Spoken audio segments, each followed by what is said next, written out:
The betrayal of the Galactic Council had shaken humanity, but it did not break it. Across Earth and its colonies, a new determination spread like wildfire. People who once worried about minor differences now focused on a single goal: survival and the justice humanity deserved.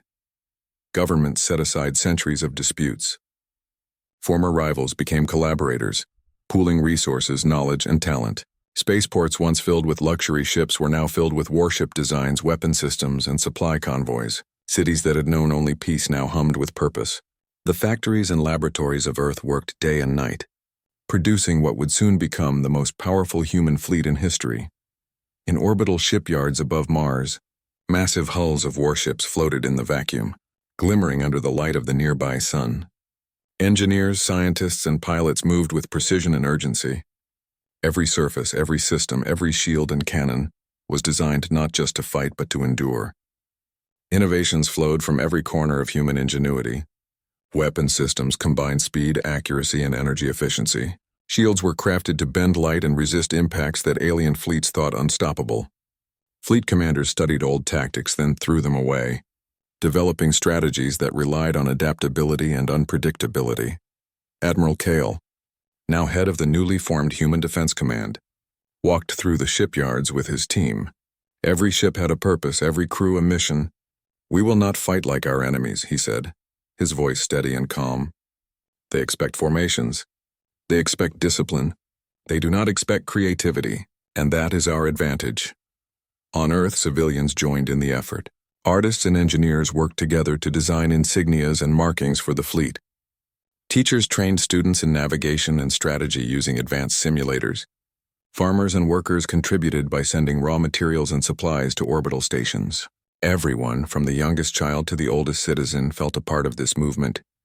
Humanity had become more than a species. It had become a force. Meanwhile, the colonies at the edge of explored space began reporting to Earth with increasing urgency. The alien forces that had attacked them were still powerful, but they were predictable in their aggression. This allowed human scientists and tacticians to study them, finding weaknesses that no Council fleet had noticed. The first skirmishes, small and cautious, demonstrated humanity's potential. Small human teams outmaneuvered larger enemy squadrons, capturing supplies and learning valuable lessons. Every success was celebrated, every mistake carefully analyzed. In a communications hub on Luna, Commander Sierra spoke to a young officer. "Remember," she said, "we do not fight for revenge. We fight to protect our people, to defend the colonies, and to show the galaxy that betrayal cannot crush us. That is our strength. That is why we will win." The young officer nodded, determination shining in his eyes. The fleet's development was unlike anything the galaxy had ever seen. Humans blended different technologies in ways alien civilizations considered impossible. Ships were equipped with adaptive energy shields that could change shape in milliseconds. Weapons could switch between long-range and short-range modes almost instantly. Artificial intelligence systems learned from each battle, improving strategies faster than any alien fleet could. Humans were unpredictable, and that unpredictability would become their greatest weapon. Earth itself became a hub of interstellar coordination. Satellites monitored the movement of enemy fleets. Scientists simulated battles before they happened. Every colony sent reports, every station contributed knowledge. It was a massive network, a living intelligence system that humans controlled, and it was growing every day. As the fleet took shape, morale was high. People believed in the mission. There were no doubts, no hesitation. Every person understood that the Council had betrayed humanity, but humanity would not bow. They would rise. And they would do so not as followers of the Council, but as masters of their own destiny. In the midst of these preparations, Admiral Kale received a message from one of the frontier colonies. The enemy was massing forces near the neutral zone, waiting to strike. It was an opportunity and a challenge. Kale called a meeting with his senior officers aboard the command ship Aegis. Holographic displays filled the room, showing the positions of enemy fleets, potential routes, and weak points. "We will not attack blindly," Kale said, his hand resting on the table. "We will move with precision. We will use what they cannot predict. Every maneuver will be calculated, but every move will be bold. That is the human way." His officers nodded. They trusted him. They trusted each other. And most importantly, they trusted humanity itself. The first fleet deployment was unlike any the galaxy had seen. Hundreds of ships moved as one, yet each unit acted independently when necessary. Pilots learned to read the battlefield in ways no alien commander could understand. Human ingenuity shone brightly, turning small advantages into major victories. Enemy scouts were destroyed before they could report. Supply lines were intercepted. Every engagement taught humans something new. Back on Earth, people followed the fleet's progress with bated breath. Children watched simulations, dreaming of the day they could join the fight. Scientists celebrated victories, but they also analyzed failures. Every loss was an opportunity to learn, every gain a reason to prepare for the next challenge. Humanity's spirit was growing stronger, and the galaxy could feel it, even if the Council refused to acknowledge it. News began to spread among alien civilizations. Whispers of a species that refused to be defeated traveled faster than any Council announcement. Humans endure, alien traders said. They adapt. They fight back, and they do not stop. Some were curious. Others were fearful, and some secretly were beginning to question their loyalty to the Council. Meanwhile, Kale held strategy sessions late into the orbital night. He studied every report, analyzed every engagement, and worked tirelessly with his commanders. "We fight not for glory," he reminded them. "We fight to show that humanity is not weak. We fight to protect those who trusted us and to demand justice.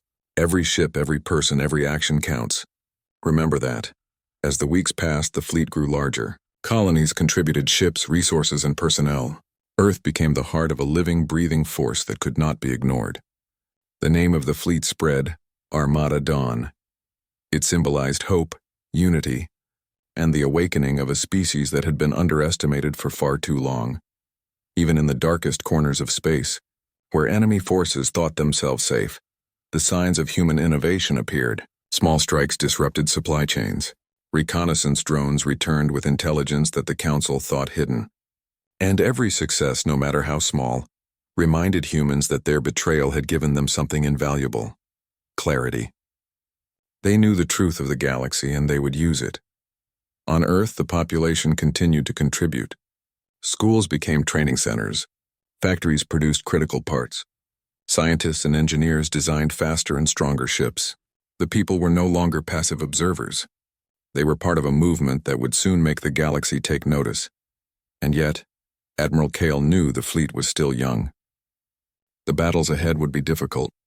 Alien fleets were larger, more experienced, and confident. But he also knew that the human mind and spirit were their greatest weapons. Unlike the Council's forces, humans could improvise. They could adapt. They could overcome challenges that seemed impossible. And they would do so together. On the command deck of the Aegis, Kale gazed at the stars. "They think we are weak," he said softly. "They think betrayal can stop us. But they are wrong. Humanity will rise. Humanity will endure. And when the time comes, humanity will deliver justice." Across Earth and the colonies, this resolve spread. Citizens worked harder. Pilots trained longer. Engineers tested faster, and scientists calculated smarter. The Armada Dawn was not just a fleet. It was a symbol of humanity's resilience, ingenuity, and unity. It was a declaration that betrayal could not destroy a species that refused to bow. By the time the first wave of the human fleet reached the edges of Council space, the galaxy was already talking. Stories of human determination had spread. Allies and neutrals watched with interest. Enemies watched with caution. And the Council, those who had betrayed humanity, were beginning to realize that they might have made a grave mistake. For the first time, humans were not asking for permission, not seeking approval. They were ready to take their place in the galaxy on their own terms. The Armada Dawn moved forward, a shining testament to what a united humanity could achieve. Every ship, every pilot, every citizen had contributed to this moment. Humanity had been betrayed, but it had not fallen. Instead, it had awakened, stronger, smarter, and more determined than ever. The stars, once distant and full of unknown threats, were now the canvas upon which humanity would paint its destiny. The fleet moved with purpose, carrying the hopes of billions. The galaxy would soon learn that betrayal could awaken a force it had never imagined, and that force was humanity itself. The first part of humanity's reckoning had ended. Now the real journey, the clash, the tests, and the battles was about to begin. The human fleet Armada Dawn moved silently through the dark expanse of space. Thousands of stars stretched out like glittering diamonds, yet the humans' eyes were fixed not on their beauty, but on the enemy ahead. The Council's forces, confident in their size and experience, awaited them near the neutral zone. They believed humans would falter. They believed humans could be crushed with a few well-placed strikes. They were wrong. Admiral Kale stood on the bridge of the command ship Aegis, watching the formations of alien fleets. Their ships were larger, heavily armored, and numerous. The Council's confidence was evident, but Kale saw the cracks that others ignored. Alien fleets moved predictably, following strategies that had worked for centuries. They lacked flexibility. They relied on rigid formations, and they underestimated humans. "Prepare the decoy units," Kale ordered, his voice calm but firm. "We will not attack as they expect. We will show them that the human mind is unpredictable, and the human spirit unstoppable." Across the fleet, pilots and officers nodded. They had trained for this moment. They had studied the enemy's tactics, simulated countless battles, and now the time had come to test their skills. Every ship, from the smallest reconnaissance craft to the largest battleship, had a role. Every crew member understood the importance of precision, timing, and creativity. The first clash began with subtlety. Small human squadrons darted forward, drawing the attention of the Council's scouts. Laser fire streaked through space, and the aliens fired back, confident that they were dealing with a minor threat. But the humans had prepared traps. Suddenly, hidden human ships emerged from warp points, striking from unexpected angles. Shields bent light in ways alien sensors could not detect, and energy pulses disrupted communications. Chaos spread among the enemy ranks. On the bridge of Aegis, Kale smiled. "They think they control the battle," he said. "But we control them." The battle escalated quickly. Human ships moved with agility that astonished even the most experienced alien commanders. When outnumbered, they used speed and strategy to their advantage. When cornered, they created openings that led to decisive counterattacks. It was unlike anything the galaxy had seen. Each maneuver, each strike, showed that humans did not follow a single plan. They adapted, improvised, and overcame. Meanwhile, the enemy watched in disbelief. "These humans are reckless," one commander said, his tone a mix of irritation and fear. "They abandon formation, yet they survive." Another whispered, "They are learning. Faster than any species should." But humans did not rely on recklessness alone. Every move was calculated. Reconnaissance drones sent real-time data back to the fleet's command centers. AI-assisted targeting systems adjusted for enemy weaknesses. Coordinated strikes targeted critical systems, avoiding unnecessary destruction while maximizing efficiency. Humans were clever, resourceful, and above all, relentless. Amid the battle, a small squadron led by Commander Sira performed a daring maneuver. They pretended to retreat, drawing a larger enemy force into an ambush. Hidden human ships emerged from behind asteroids and debris fields, striking with precision. Enemy ships that had expected an easy victory were destroyed or disabled within minutes. Back on Earth, people followed the battle through live reports. The citizenry cheered and gasped in awe as human ingenuity turned the tide. Children watched simulations inspired by the courage and creativity of the fleet. Scientists and engineers analyzed data, noting every success and failure. The excitement on Earth mirrored the determination in space. Humanity was proving itself in a way the galaxy had never imagined. The Council, meanwhile, grew nervous. Their communications were flooded with reports of unexpected human tactics. Their generals convened emergency meetings, trying to understand how a species they considered young and fragile could outmaneuver centuries of experience. Some began to whisper doubts, though most were unwilling to admit that humans were changing the rules of interstellar warfare. Despite the pressure, Admiral Kale remained focused. He understood that this first clash was only the beginning. Victory here would not only defend the colonies but also send a clear message. Humanity could not be underestimated. Every human ship, every crew member, every decision contributed to this goal. It was not brute force that won battles, it was ingenuity, courage, and unity. In the midst of battle, Kale's communications officer reported a critical development.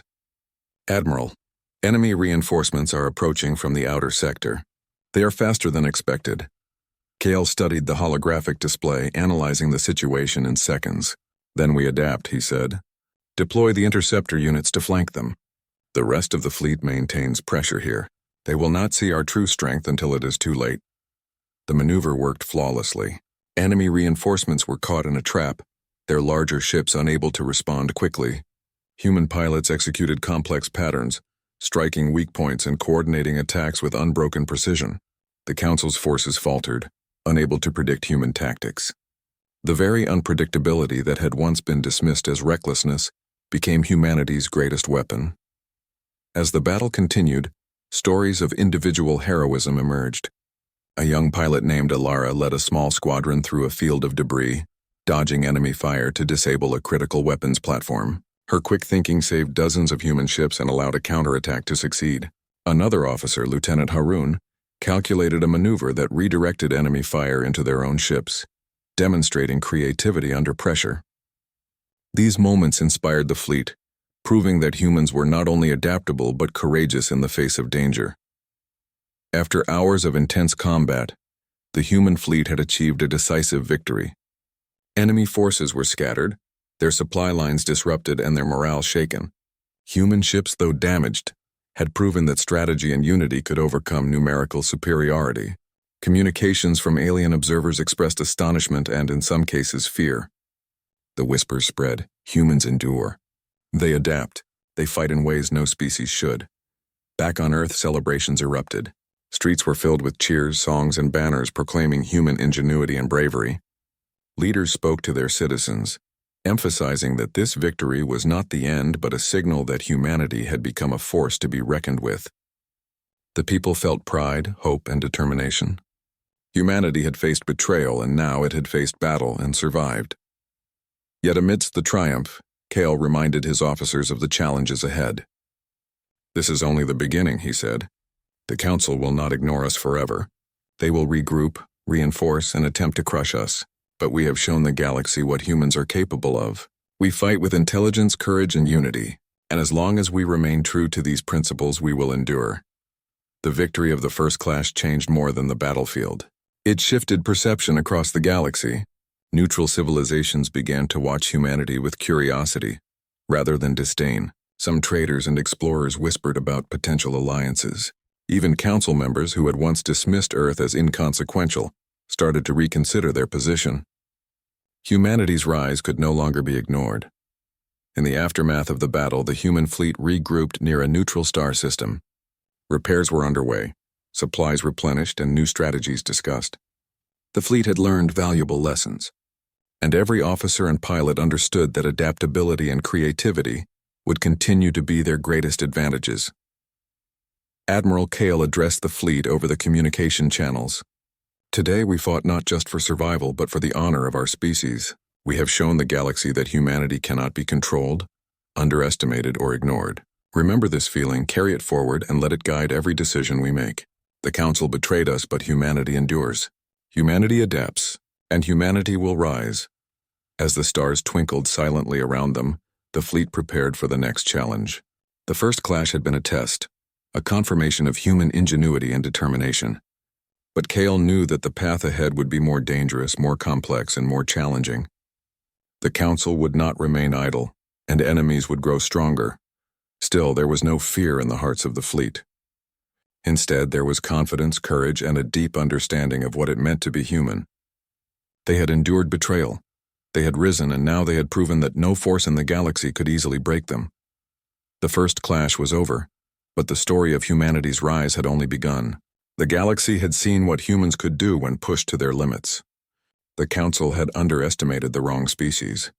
Humanity was learning, adapting, and preparing for the battles that would decide the fate of Earth and its colonies. The stars above were no longer distant points of light. They were the stage upon which humanity would prove its greatness. Every maneuver, every innovation, every act of courage in this first battle had sent a clear message. The era of human ingenuity had arrived, and the galaxy would never forget it. The first clash among the stars had ended. The lessons had been learned. The victories had been celebrated, and the human fleet moved forward stronger, wiser, and more determined than ever. Humanity had been betrayed, but in the darkness of space it had risen, and the galaxy would soon learn that betrayal could ignite a force unlike any it had ever seen. The galaxy had begun to take notice. Humanity was no longer a fledgling species, timid and trusting. Humanity had become a force that adapted, endured, and struck with precision. After the first clash against the Council's forces, whispers of human ingenuity spread through every corner of the stars. Some called it bravery, others called it recklessness. But all knew one undeniable truth: humans could not be ignored. Admiral Kale stood aboard the Aegis, gazing at the holographic map of the galaxy. Red dots marked Council strongholds and loyal fleets, green dots showed neutral systems, and the orange clusters indicated human colonies and fleet positions. For months, humans had observed, learned, and struck. Now it was time to confront the Council's betrayal directly. Reports from intelligence units had uncovered the shocking truth. Certain Council members had conspired to weaken Earth deliberately. They had supplied weapons to hostile forces, withheld reinforcements, and spread misinformation to ensure humanity's colonies would falter. The revelation sparked fury across human command centers and colonies alike. Humanity had been betrayed, but betrayal also bred resolve. "This is not just about defense anymore," Kale said to his senior officers. "It is about justice.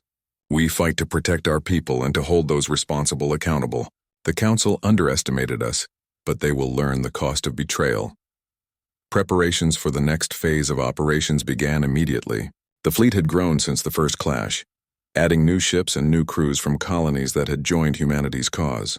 Engineers developed new weapons capable of piercing even the most advanced shields, while scientists created defensive systems that could anticipate enemy strikes. Human ingenuity was unmatched, and every ship, every crew, every strategy reflected the adaptability that had become humanity's signature. Commander Sira coordinated a special strike team tasked with reconnaissance and precision attacks. Their mission: identify Council strongholds, disrupt supply lines, and liberate systems that had been oppressed or manipulated by corrupt Council factions. "Every action we take will demonstrate that humanity fights for honor, not conquest," she told her team.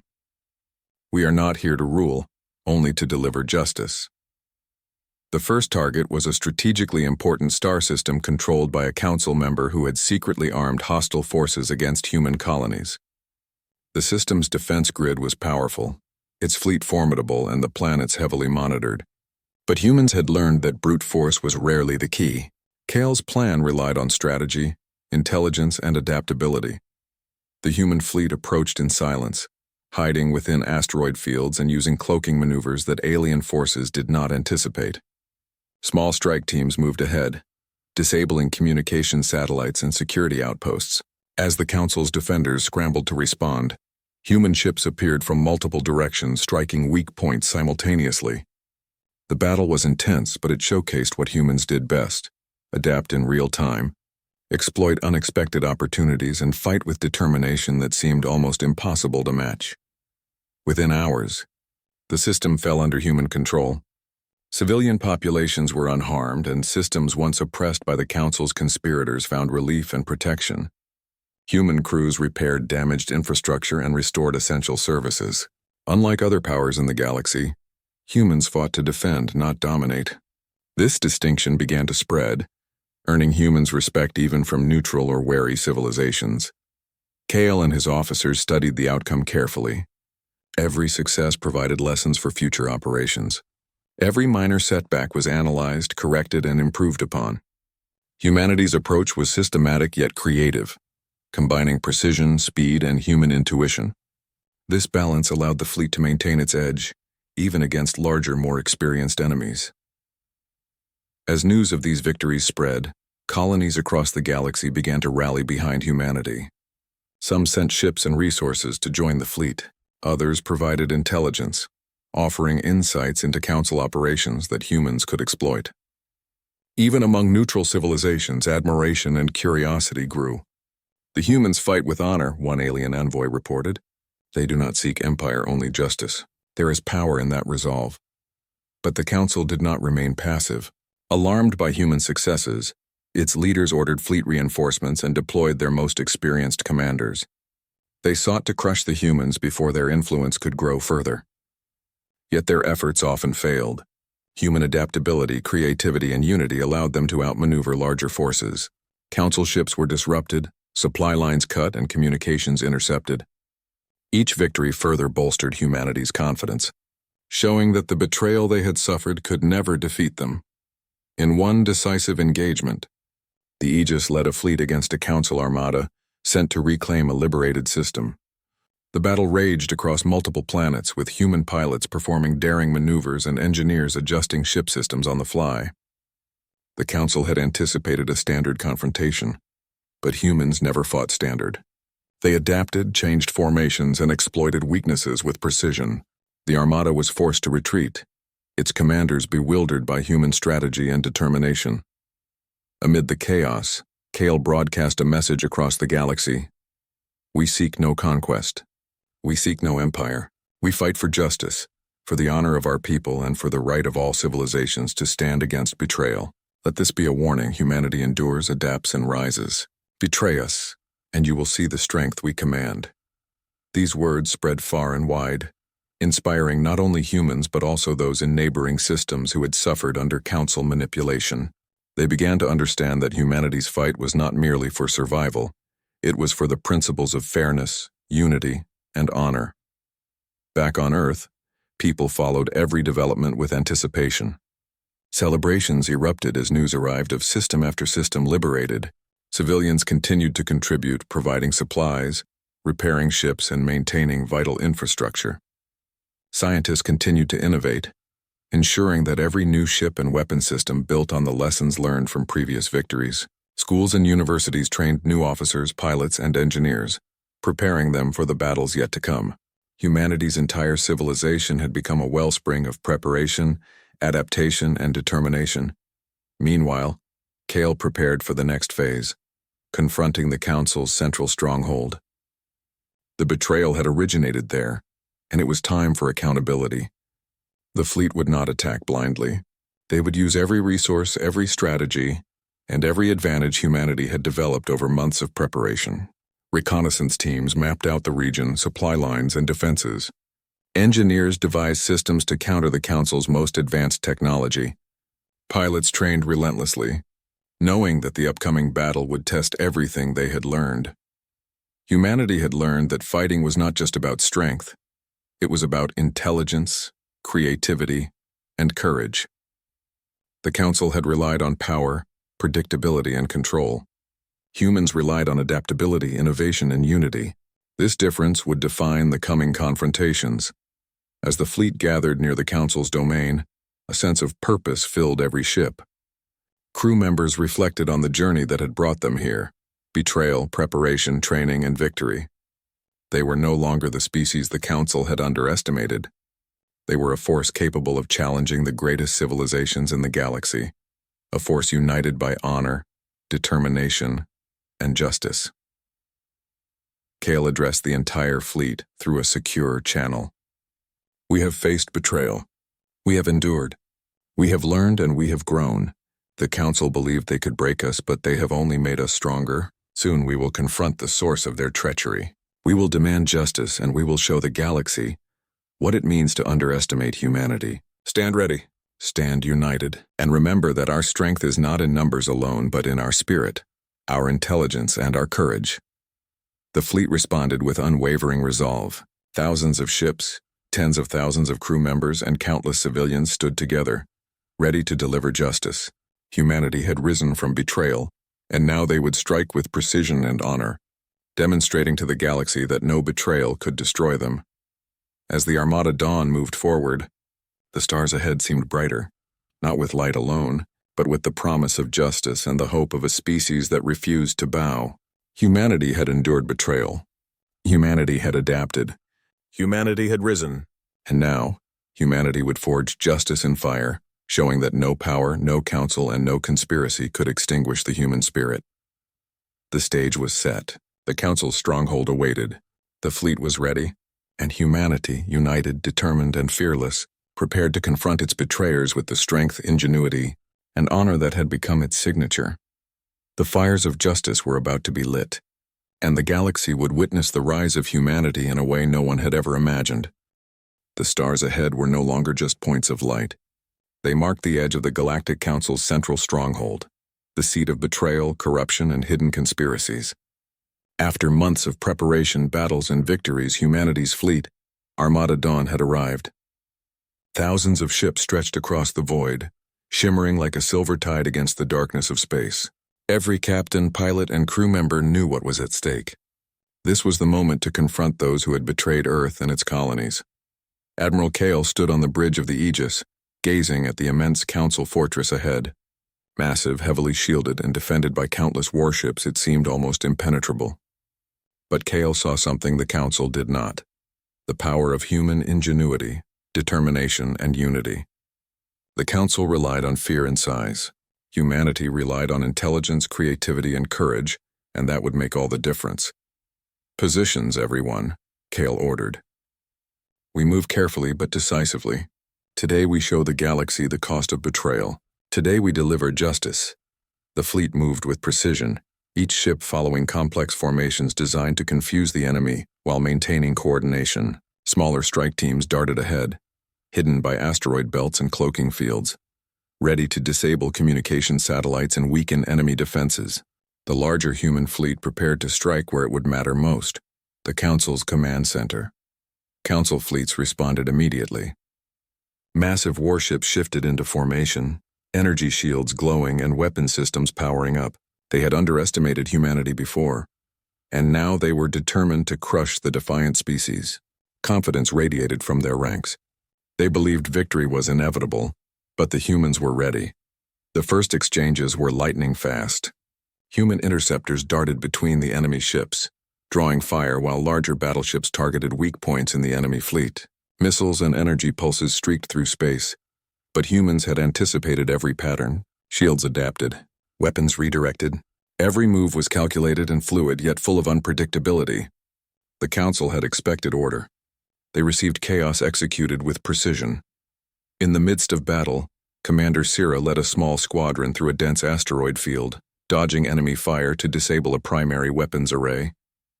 Her quick thinking allowed larger human units to advance safely, proving once again that adaptability and courage were humanity's greatest assets. Lieutenant Haroun coordinated a diversionary strike, tricking enemy ships into a trap where human forces waited in ambush. Every engagement showcased the human ability to adapt, improvise, and endure against impossible odds. From Earth, citizens followed the battle with bated breath. Families gathered around monitors, students watched simulations, and scientists tracked every tactical maneuver.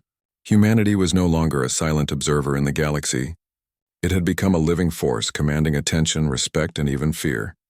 The Council realized that brute strength alone would not win. Their fleets, though massive, were slow to adapt. Orders were delayed. Confusion spread as human ships struck where least expected. Communications were intercepted. Supply lines disrupted. The Council's confidence began to falter.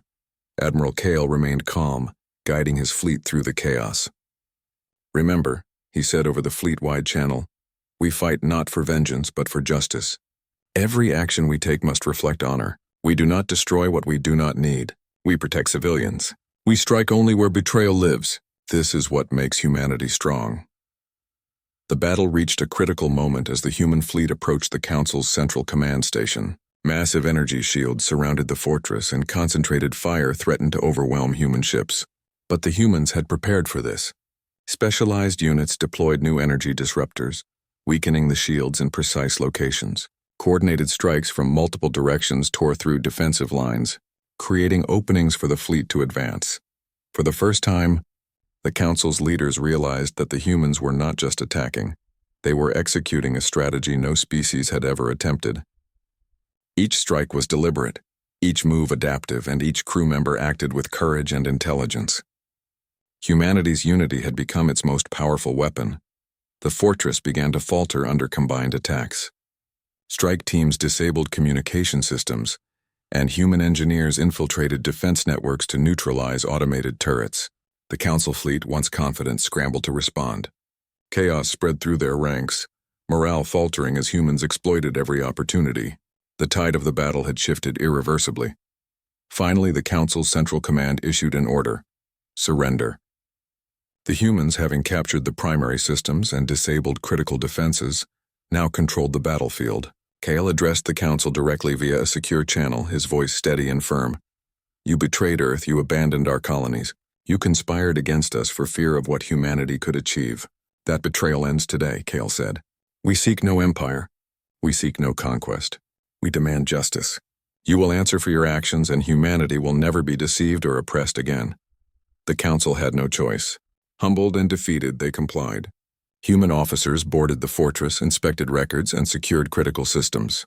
Evidence of betrayal was undeniable, and the galaxy could no longer ignore the truth.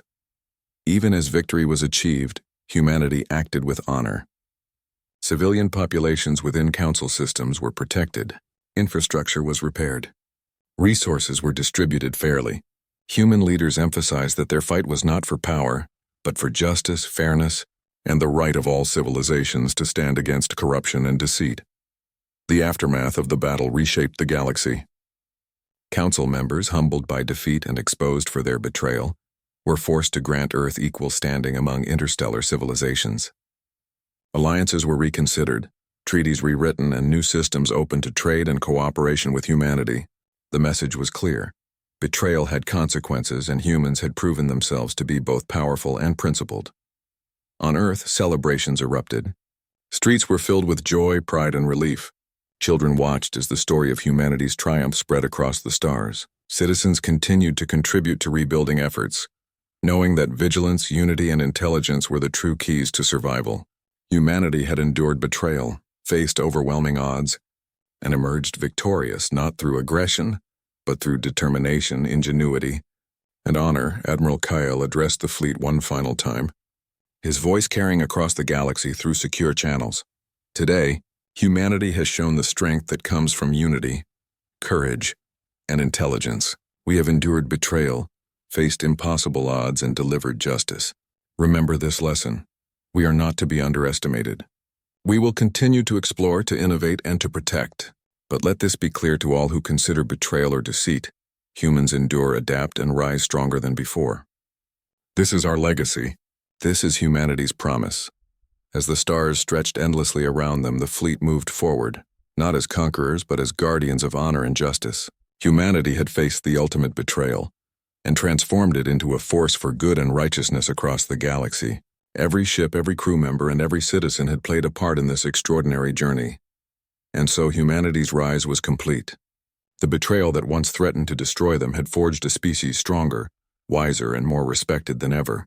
The galaxy would remember this day, not as the day humans were betrayed, but as the day humanity delivered justice, united and unbroken. The stars, once distant and mysterious, now bore witness to a new truth. Humans endure, humans adapt, humans rise, and when they do, the galaxy cannot ignore them. Humanity had taken its place among the stars, not as a species to be controlled, but as a force defined by courage, intelligence, and honor. The Council had learned a lesson it would never forget, and humanity, having delivered justice, continued its journey into the cosmos, ready to face whatever challenges awaited with resilience, ingenuity, and unity. Earth had always been a small, quiet planet in the vast reaches of the galaxy. Its oceans gleamed like scattered jewels under the sun, and its forests stretched endlessly across continents.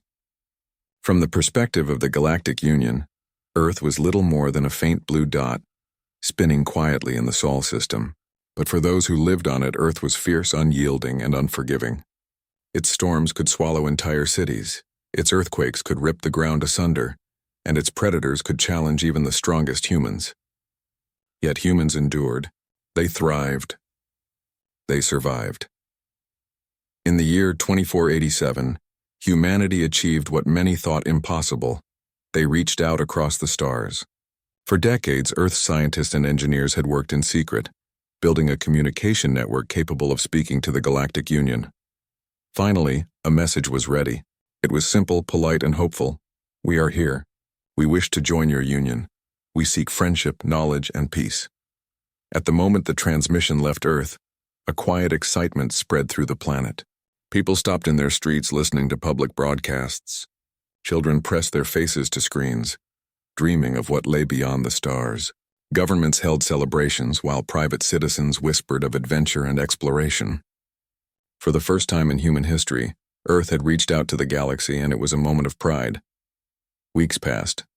Months passed, and yet there was no reply. At first, people told themselves the Union was busy. Earth's message had to travel across light years of distance, after all. But as time dragged on, doubt crept in. Scientists double-checked their equipment, confirming that the transmission had indeed reached the outer sectors. Still, silence answered. The Galactic Union, however, was not silent in its judgment. High above their crystal towers, where representatives of countless species gathered, the Council of Worlds studied Earth's records. They had received the message, they had analyzed every detail, and their verdict was unanimous. Primitive, said a thin, insect-like diplomat, clicking his mandibles. Violent, unrefined, not ready for membership. Dangerous, hissed another, a serpentine being with scales that glimmered like molten metal.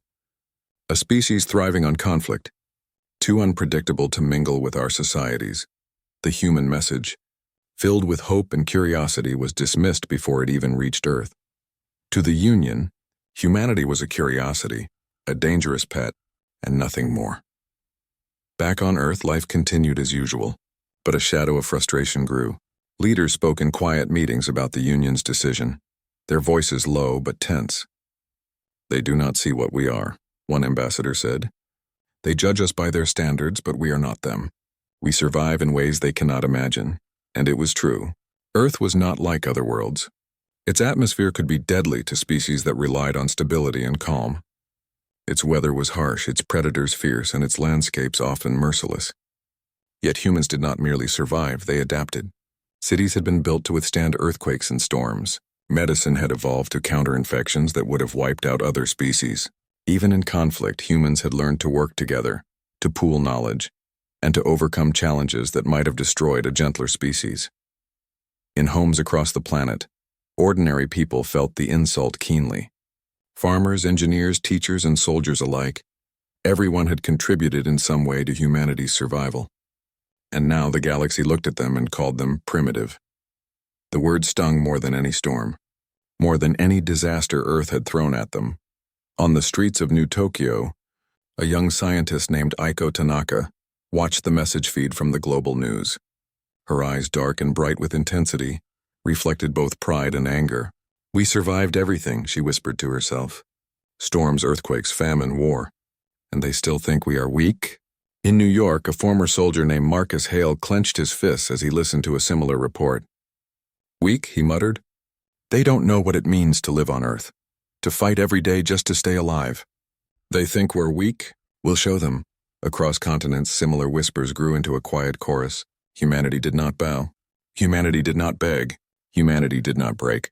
They had survived ice ages, meteors, and countless conflicts among themselves.